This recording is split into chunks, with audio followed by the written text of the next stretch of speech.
एक समय की बात है। एक गांव में एक किसान अपने बेटे के साथ रहता था।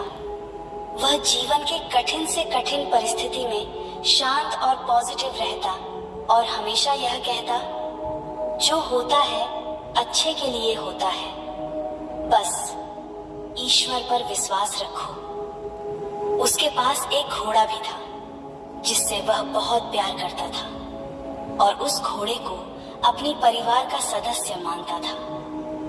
एक दिन वह घोड़ा कहीं चला गया। किसान ने पूरे गांव में खोजा, पर उसे घोड़ा कहीं नहीं मिला। सभी गांव वाले इकट्ठा होकर किसान के पास गए और दुख जताया और सभी ने किसान से कहा, घोड़ा खो गया, यह बहुत बुरा हुआ, आप बहुत बदकिस्मत हो। इस पर किसान ने कहा, भले ही मेरा घोड़ा खो गया है, पर जो होता है अच्छे के लिए होता है। मुझे ईश्वर पर विश्वास है। गांव वालों को किसान की बात समझ नहीं आई और सब अपने अपने घर चले गए। कुछ महीने गुजरने के बाद वह घोड़ा वापस आ गया और वह अपने साथ अपने जैसे कई और घोड़े भी ले आया था। सभी गांव वाले फिर इकट्ठा हुए और किसान से कहा, घोड़े का खो जाना अच्छा था। अब आपके पास बहुत सारे घोड़े हैं, आप कितने खुशकिस्मत हो। इस पर किसान ने कहा, भले ही अब मेरे पास बहुत सारे घोड़े हैं, लेकिन मुझे कोई खुशी नहीं है। पर जो होता है अच्छे के लिए होता है। मुझे ईश्वर पर विश्वास है। गांव वालों को किसान की बात समझ नहीं आई और सब अपने अपने घर चले गए। किसान के बेटे ने घुड़सवारी सीखना शुरू किया, पर वह घोड़े से नीचे गिर गया और उसकी पैर की हड्डी टूट गई। सभी गांव वाले फिर इकट्ठा हुए और किसान से कहा, शायद बहुत सारे घोड़े का मिलना अच्छा नहीं था।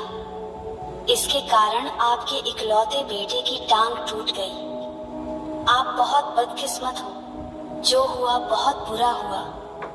इस पर किसान ने कहा, भले ही मेरे बेटे की टांग टूट गई है, पर जो होता है अच्छे के लिए होता है। मुझे ईश्वर पर विश्वास है। गांव वालों को किसान की बात समझ नहीं आई और सब अपने अपने घर चले गए।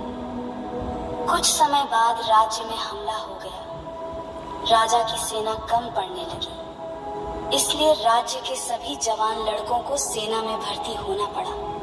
पर उस किसान का बेटा बच गया क्योंकि वह घायल था। सभी गांव वाले फिर इकट्ठा हुए और किसान से कहा, आपके बेटे की टांग टूट गई, इस कारण आपका बेटा युद्ध में जाने से बच गया। आप बहुत खुशकिस्मत हो। पर हम सब बहुत दुखी हैं क्योंकि हमारे बच्चों को युद्ध में जाना पड़ा।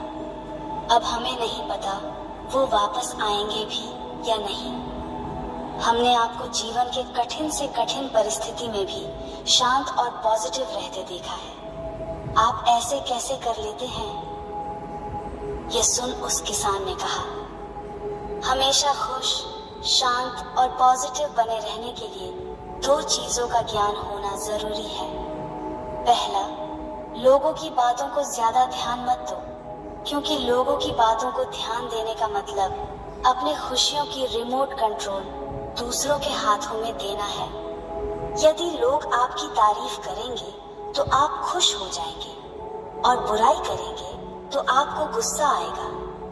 अगर आप लोगों की बातों पर ध्यान दोगे तो आपका दिमाग अशांत हो जाएगा और आप अपने जीवन के जरूरी कामों में ध्यान नहीं दे पाओगे।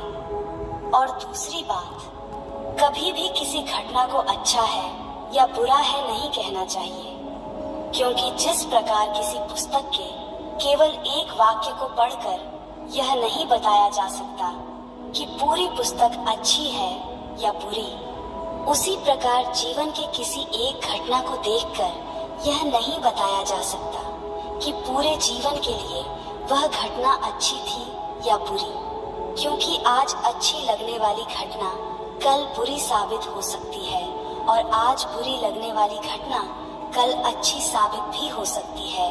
जैसा हमने इस कहानी में देखा था। घटनाएं आपके हाथों में नहीं हैं, आपके हाथ में केवल आपके कर्म हैं। अतः अपने कर्म और विचारों को अच्छा रखो और घटनाओं को नियति के ऊपर छोड़ दो, क्योंकि जो होता है अच्छे के लिए ही होता है। बस ईश्वर पर विश्वास रखो।